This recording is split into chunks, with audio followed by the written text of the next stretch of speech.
નમસ્કાર, આપ જોઈ રહ્યા છો નિર્માણ ન્યૂઝ લાઈવ સાથે આપની સમક્ષ હું છું પ્રીતિ તિવારી। ન્યૂઝ લાઈવની શરૂઆત કરીએ પહેલા નજર કરીશું આજની હેડલાઇન્સ પર।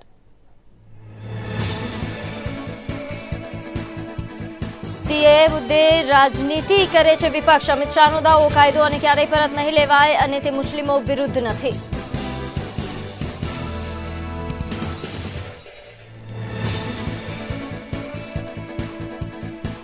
રાજકોટમાં માતા પિતા માટે ચોંકાવનારો કિસ્સો સામે આવ્યો। 3 વર્ષના બાળકનું રમતા રમતા સ્વિમિંગ પુલમાં પડતા મોત।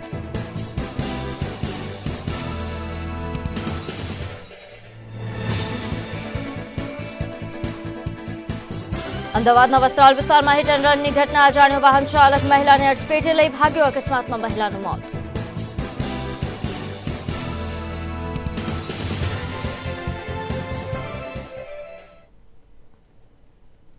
ન્યૂઝ લાઈવની શરૂઆતમાં વાત કરીશું સીએએનું નોટિફિકેશન બહાર પાડ્યા બાદ કેન્દ્રીય ગૃહમંત્રી અમિત શાહે એક ઇન્ટરવ્યુમાં કહ્યું કે વિપક્ષ વોટ બેંકની રાજનીતિ કરે છે।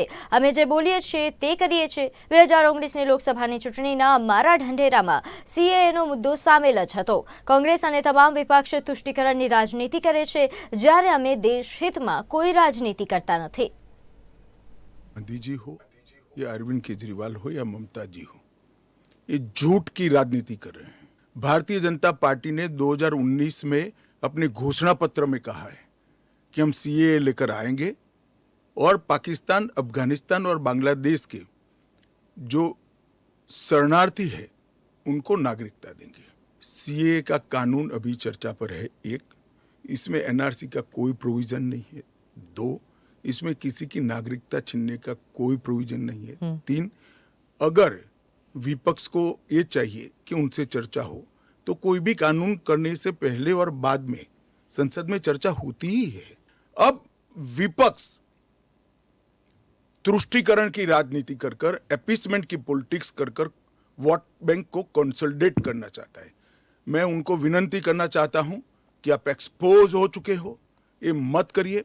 पूरे देश की जनता जानती है कि सीएए इस देश का कानून है और ये 4 साल में मैं कम से कम 41 बार बोला हूं कि ये होगा, चुनाव के पहले होगा। सीएए का कानून कभी वापस नहीं जाएगा और भारत की नागरिकता सुनिश्चित करना ये भारत का विषय है, भारत की संप्रभुता का निर्णय है। इसके साथ हम कोई कॉम्प्रोमाइज नहीं। સિદ્ધપુર સેન્ટ્રલ જીએસટી કચેરીમાં હંગામી ફરજ બજાવતો ઓફિસ બોય જીએસટી નંબરની ફાળવણીમાં મદદ કરી આપવા પેટે ₹5000ની લાંચ લેતા એસીબીએ ટ્રેપ ગોઠવીને ઝડપી લીધો હતો। ફરિયાદીએ જીએસટી નંબર મેળવવા માટે ઓનલાઈન અરજી કરી હતી, જે અરજીને અનુસંધાને સિદ્ધપુર સેન્ટ્રલ જીએસટી કચેરીના અધિકારીની સાથે ઓફિસમાં ફરજ બજાવતો કરાર આધારિત ઓફિસ બોય દીપક ચાવડા પણ ફરિયાદીના ઘરે સ્થળ તપાસમાં ગયો હતો, જ્યાં સ્થળ તપાસ કર્યા બાદ પાછળથી દીપક ચાવડાએ જીએસટી નંબર ફાળવણી કામમાં મદદ કરી આપવા 5000ની લાંચની રકમ માંગી હતી, જે અંગે પાટણ એસીબી કચેરીનો ફરિયાદીએ સંપર્ક કર્યો, જે બાદ જેને લઈને એસીબીએ સિદ્ધપુર સેન્ટ્રલ જીએસટી કચેરીમાં જ છટકું ગોઠવીને દીપક ચાવડાને 5000ની લાંચ લેતા રંગે હાથે ઝડપી લીધો હતો અને આગળની કાર્યવાહી હાથ ધરી છે।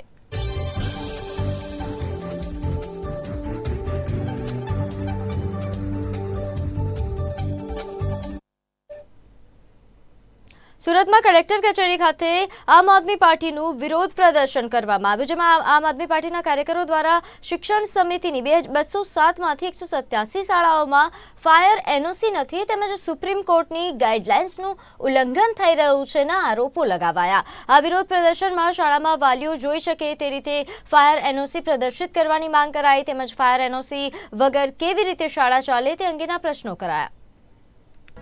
માનનીય ગુજરાત હાઈકોર્ટનો માં પીઆઈએલ થયેલી ફાયર સેફટી બાબતે 31 જાન્યુઆરી 2022 સુધીમાં ગુજરાત હાઈકોર્ટે ગુજરાત સરકારને એવું કીધું છે કે ગુજરાતની કોઈ પણ શાળા ફાયર એનઓસી વગર ચાલવી જોઈએ નહીં। આજે એ વાતને 2 વર્ષ જેટલો સમય થઈ ગયો છે, છતાંય ભાજપના અધ્યક્ષ અહીંયા રહે છે, ગૃહમંત્રી અહીંયા રહે છે, શિક્ષણ મંત્રી અહીંયા રહે છે, કેન્દ્રીય મંત્રી અહીંયા રહે છે। તક્ષશિલા અગ્નિકાંડ જેવી ઘટના જે સુરત શહેરમાં બની છે, એ સુરત શહેરમાં મહાનગરપાલિકા સંચાલિત 207 શાળાઓમાંથી 187 શાળાઓ પાસે ફાયર એનઓસી નથી। એક બાજુ શાસકો એમ કહે છે કે અમે ફાયરની સુવિધાઓ આપી દીધી છે. જો તમે આપી દીધી છે તો તમને એનઓસી આપવામાં શું તકલીફ છે? સુપ્રીમ કોર્ટની ગાઈડલાઈન પણ છે કે દર 3 મહિને તમારે શાળા સેફટીના અહેવાલો રજૂ કરવાના. એ શાળા સેફટીના અહેવાલો પણ યોગ્ય રીતે રજૂ કરવામાં નથી આવતા. કામ બાકી છે, અડધું કામ બાકી છે એવું કહીને રજૂ કરી દેવામાં આવે છે. તો આ તમામ બાબતે આજે અમે રજૂઆત કરવા માટે વિરોધ, કારણ કે એ લોકો સાંભળતા નથી, એટલે અમે મુખ્યમંત્રીશ્રીને રજૂઆત કરવા માટે આવ્યા છીએ કે આખા ગુજરાતની જવાબદારી તમારા ઉપર છે. તમારી જવાબદારી છે કે તમામ બાળકો સુરક્ષિત વાતાવરણમાં ભણે, સુનિશ્ચિત કરવું. માટે અમારી માંગણી છે કે તમામ શાળાઓમાં વાલીઓ જોઈ શકે એ રીતે ફાયરની એનઓસી પ્રદર્શિત કરવામાં આવે, જેથી કરીને વાલીઓને કમસે કમ સુનિશ્ચિત તો થાય કે મારું બાળક સુરક્ષિત વાતાવરણમાં ભણે.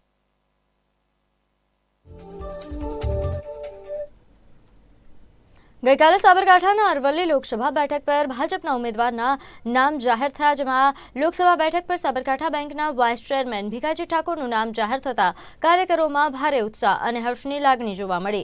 ભીખાજી ઠાકોરનું રાજકીય અને સહકારી ક્ષેત્રે આગવું પ્રભુત્વ છે, તેમજ તે સહકારી આગેવાન તેમજ જિલ્લા મહામંત્રી રહી ચૂક્યા છે. આ ચૂંટણી પૈકી વર્તમાન સાંસદ દીપસિંહ ઠાકોરની ટિકિટ કપાઈ છે. આજે સાબરકાંઠા લોકસભાના ભારતીય જનતા પાર્ટીના ઉમેદવાર તરીકે જ્યારે મારી પસંદગી થઈ છે, ત્યારે રાષ્ટ્રીય નેતૃત્વ એટલે કે આપણા જ પનોતા પુત્ર આદરણીય નરેન્દ્રભાઈ મોદી સાહેબનો આભાર માનું છું. સાથે સાથે આપણા કેન્દ્રના ગૃહમંત્રી આદરણીય અમિતભાઈ શાહ સાહેબનો પણ આભાર માનું છું, અને આપણા રાષ્ટ્રીય અધ્યક્ષ આદરણીય જેપી નડ્ડા સાહેબનો પણ આભાર માનું છું. સાથે સાથે આપણું ગુજરાતનું પ્રદેશનું શ્રેષ્ઠ નેતૃત્વ આદરણીય સી આર પાટીલ સાહેબ, એમનો પણ આભાર માનું છું. મુખ્યમંત્રી ભૂપેન્દ્રભાઈ પટેલ સાહેબનો આભાર માનું છું. સંગઠન મહામંત્રી આદરણીય રત્નાકરજીનો આભાર માનું છું. તેમજ અમારા બંને જિલ્લાના સંગઠનના પ્રમુખ ભાઈ શ્રી રાજેન્દ્ર કુમાર જેઠાભાઈ પટેલ, સાબરકાંઠાના કનુભાઈ પટેલ અને બાકીના મહામંત્રીઓ, એમનો પણ આભાર માનું છું. અને જ્યારે મારી ભારતીય જનતા પાર્ટીના એક કાર્યકર્તા તરીકે ભારતીય જનતા પાર્ટીએ પસંદગી કરી છે, ત્યારે શ્રેષ્ઠ નેતૃત્વનો હું ખૂબ ખૂબ આભાર માનું છું. સાથે સાથે હું કેન્દ્ર સરકાર અને રાજ્ય સરકારે કરેલા વિકાસના કામો અને ભારતીય જનતા પાર્ટીની વિચારધારા આ લઈને અમે નીકળીશું અને અમે જંગી લીડથી જીતીશ એવો આશાવાદ વ્યક્ત કરું છું.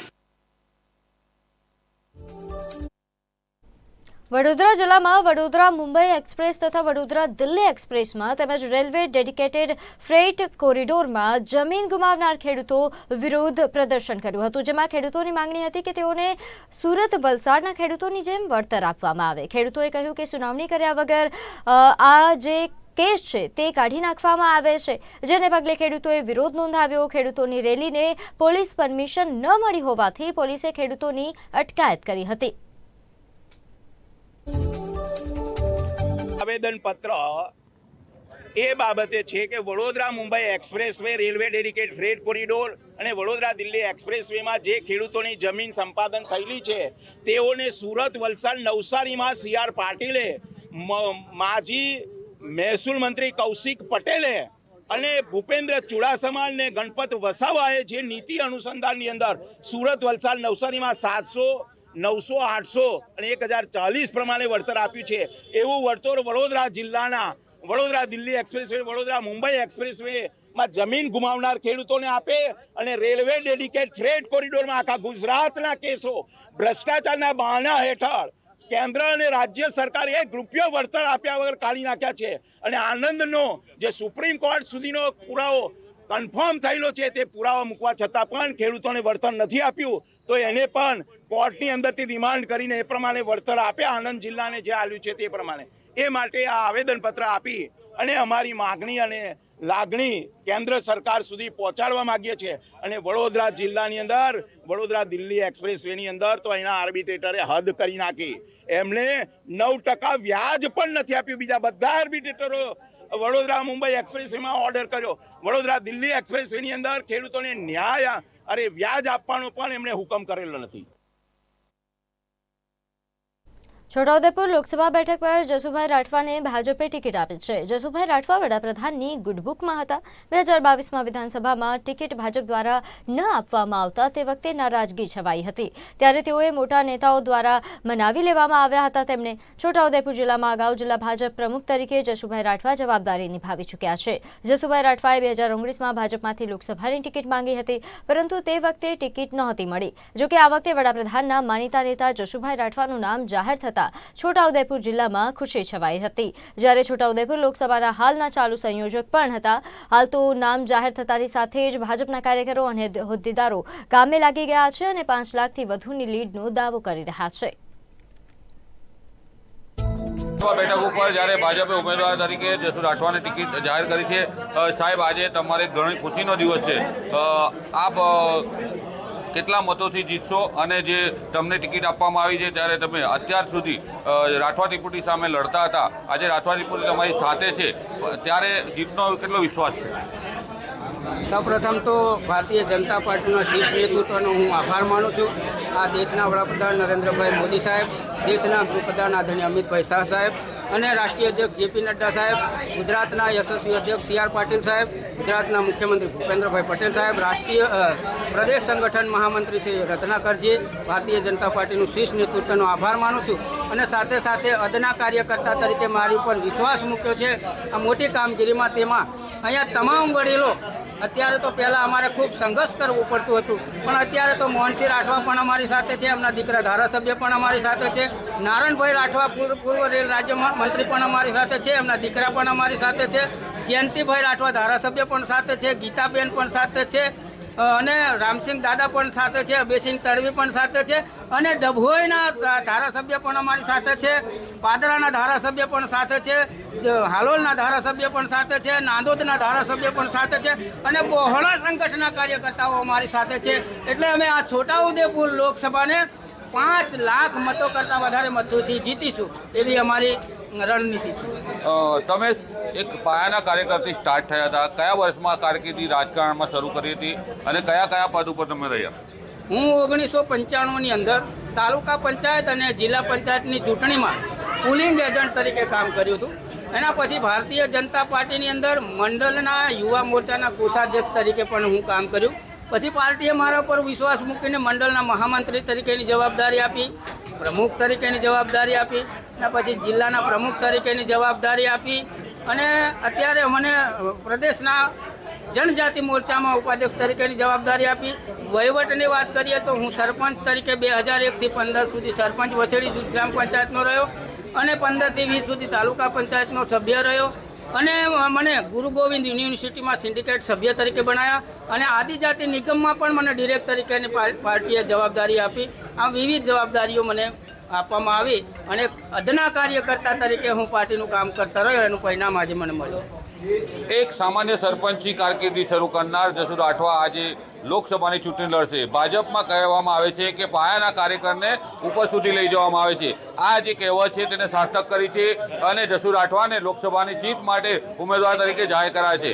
એટલે ભાજપ નીચેના કાર્યકરને ઉપર સુધી લઈ જાય છે, તેનો આ એક વર્વો નમૂનો છે. છોટાઉદેપુર લોકસભાના માજી સાંસદ રહી ચૂકેલા અને બહોળો અનુભવ ધરાવતા રાજકારણનો કોંગ્રેસમાંથી ભાજપમાં આવેલા નારાયણભાઈ રાઠવા સાથે આપણે વાત કરીશું. નારાયણભાઈ, આજે તમારા માટે મોટી જવાબદારી આવી છે. તમે ભાજપમાં જોડાતાની સાથે તમે ટિકિટ તો માંગી હતી, પરંતુ તમને ટિકિટ ના મળી અને જસુ રાઠવાને ટિકિટ મળી છે. શું કરશો આગળની પાર્ટીમાં ફેબ્રુઆરી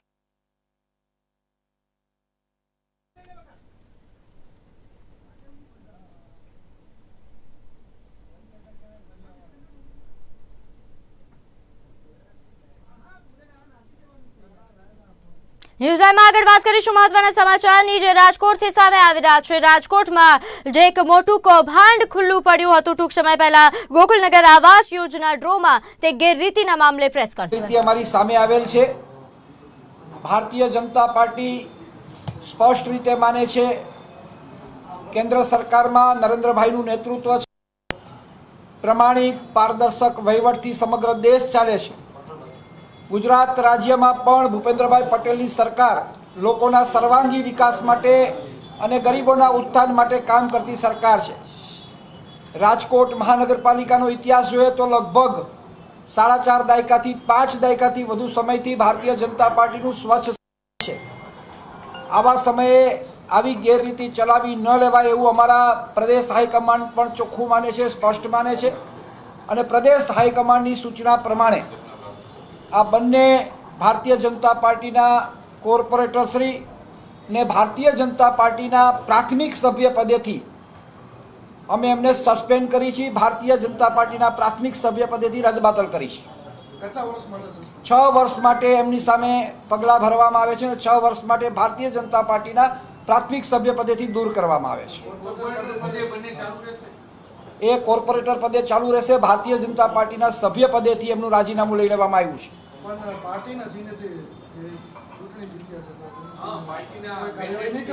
નહીં, ભારતીય જનતા પાર્ટીના કાર્યકર્તા તરીકે એમને પ્રાથમિક સભ્ય અમે રદબાતલ ગણી છે. પદેથી અમે રદબાતલ નથી કરતા, એ અમારો અધિકાર નથી. મુકેશભાઈ, આ સીધી રીતે ડિસ્ક્વોલિફાઈડ થઈ જાય કારણ કે ગેરરીતિ જો આચરી હોય કાગળ ઉપર આવે તો કોર્પોરેટર કોઈ નામ નહીં શકે. ભારતીય જનતા પાર્ટીના પ્રમુખ તરીકે મારી સીધી જવાબદારી છે પ્રદેશના હાઈકમાન્ડની સૂચના પ્રમાણે માત્ર 6 વર્ષ માટે પ્રાથમિક પદેથી અમે એમને બરતલ ગણી છે. એ અંગેની તપાસ થાય, એ અંગેનો વિષય એ મારો વિષય નથી. મારું કામ છે સંગઠનનું કામ છે, એ વિષય મારો નથી. આગળની કાર્યવાહી જે પણ પ્રમાણે થશે. અત્યારે ભારતીય જનતા પાર્ટીના પ્રાથમિક સભ્ય પદેથી જ અમે એમને રદબાતલ કરી છે. નહીં, રસ્તો આનો ભારતીય જનતા પાર્ટી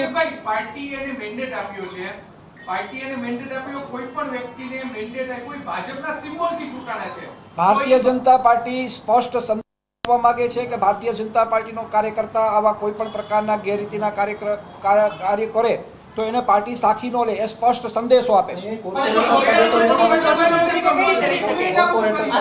આનાથી વિશેષ નો કોમેન્ટ. Sorry please. દગો કહેવાય છે. પાર્ટીના જવાબદાર વ્યક્તિ છો, કોઈ માણસ નગર સેવક તરીકે આ પ્રકારે નામ લઈને તમે નિશાનો પર કાર્યવાહી ન કરો, પાર્ટીવાળી કાર્યવાહી કરી નતો પણ નથી. આનાથી વધારે વિશેષ કઈ નહીં.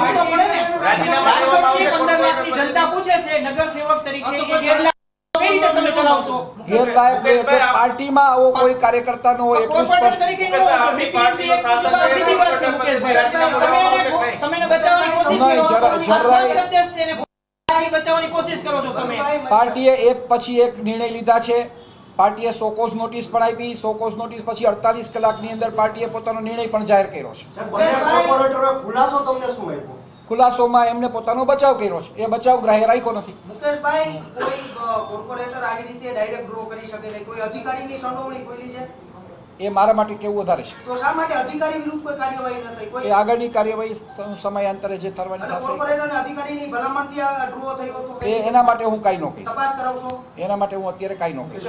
પાર્ટીના પ્રમુખ તરીકે મારી સીધી પાર્ટીના પ્રમુખ તરીકે મારી જવાબદારી સંગઠનની છે. મારી પાસે આવી કોઈ રજૂઆત આવે તો મારે એમાં ન્યાયિક રીતે જે કંઈ થતું હોય કરવું પડે. મારા પ્રદેશના હાઈકમાન્ડનું મારે ધ્યાન દોરવું પડે. એમની સૂચના પ્રમાણે મારે કામ.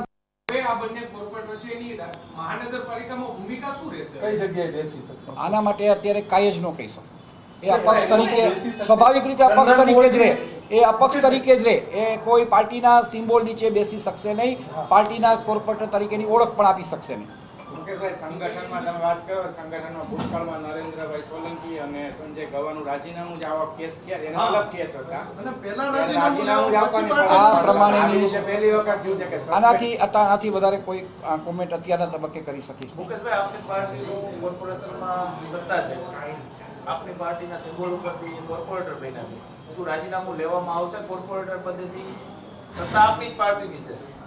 અત્યારે માત્ર ભારતીય જનતા પાર્ટીના પ્રાથમિક સભ્ય પદેથી અમે એમને બરતરફ કરીશું.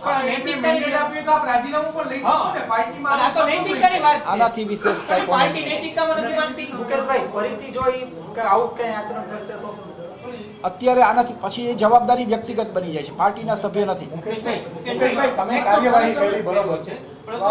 દાખલો બેસાડવા માટે આગામી દિવસોમાં હવે શું કાર્યવાહી કરશો? એ આગળની કાર્યવાહી આગળનું માર્ગદર્શન લઈને ચોક્કસ કરશે. કોર્પોરેટરે એવી વાત કરી છે કે જો અમારું સભ્યપદ કોર્પોરેટરનું જાય તો અન્ય કોર્પોરેટરના ગોપાન ખોલવાની તૈયારી દેખાડી હતી, એટલે અમને આવી કોઈ વાત નથી. આવી કોઈ વાત અમારી પાસે આવી પણ નથી અને આવી વાત કોઈ કોર્પોરેટર અમારી પાસે મૂકી પણ નથી. અન્ય કોર્પોરેટ આ જ પ્રકરણમાં ફસાયેલા છે. મુકેશભાઈ, તો આ બંને કોર્પોરેટરો ક્યાં પક્ષના આવે? અપક્ષ, અપક્ષના. નિયમ મુજબ અપક્ષ. અને જો ચૂંટણી પતે પછી રાજીનામું અત્યારના તબક્કે આટલું કહી શકીશ. વોર્ડ નંબર 10 ની કઈ ફરિયાદ આવી છે? પ્રોટેક્શન મનીની કાર્યવાહી સુધી પહોંચી છે? વોર્ડ નંબર 10 ની અંદર કોઈ નગરસેવકે પ્રોટેક્શન મની માંગ્યું હોય એ પ્રકારની મારી પાસે કોઈ આવી નથી. ફરજ કરવી પડી હોય આવી માહિતી મારી પાસે હાલના તબક્કે. Okay okay sir, thank you.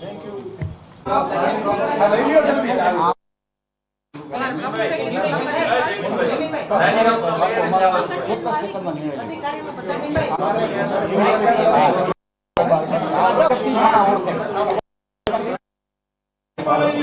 આ સમગ્ર બાબતને લઈને કોઈ અધિકારીની સંડોવણી કે કઈ રીતે કાંઈ તપાસ કરવામાં આવશે કે કઈ રીતે સામાન્ય? રાજકોટ મહાનગરપાલિકામાં 45 વર્ષથી ભારતીય જનતા પાર્ટીનું અમારું શાસન છે. માનનીય નરેન્દ્રભાઈથી લઈ અને રાજકોટમાં અમારા અધ્યક્ષ માનનીય મુકેશભાઈ દોશી સુધીના તમામ પાર્ટીના શીર્ષ નેતૃત્વ અને અમારી એક વિચારધારા હોય છે કે કોઈ પણ ચૂંટાયેલો જનપ્રતિનિધિ કે અધિકારીઓ કોઈ પણ વસ્તુ ગેરરીતિમાં જ્યારે પકડાય ત્યારે એની તપાસ થતી હોય છે.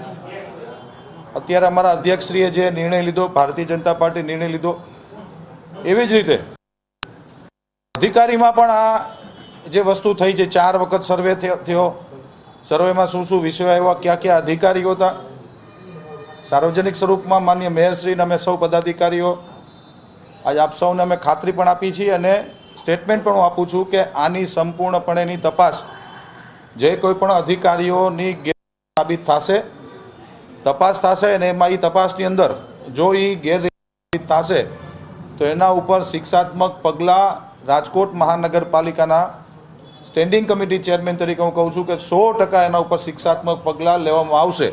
ભારતીય જનતા પાર્ટી એ માણસો અને સ્વજનોથી ચાલતી પાર્ટી છે, લોકોથી ચાલતી પાર્ટી છે. અહીંયા પાર્ટીની અંદર અમે ક્યારેય એવું નથી વિચારતા કે નાના માણસોને ન્યાય ન મળે. નાના માણસોને અને દરેક જન લોકોને ન્યાય મળે એની પાર્ટી છે અમારી. એટલે અધિકારીની જો કોઈ પણ સંડોવણી થશે તો એને પણ છોડવામાં નહીં આવે.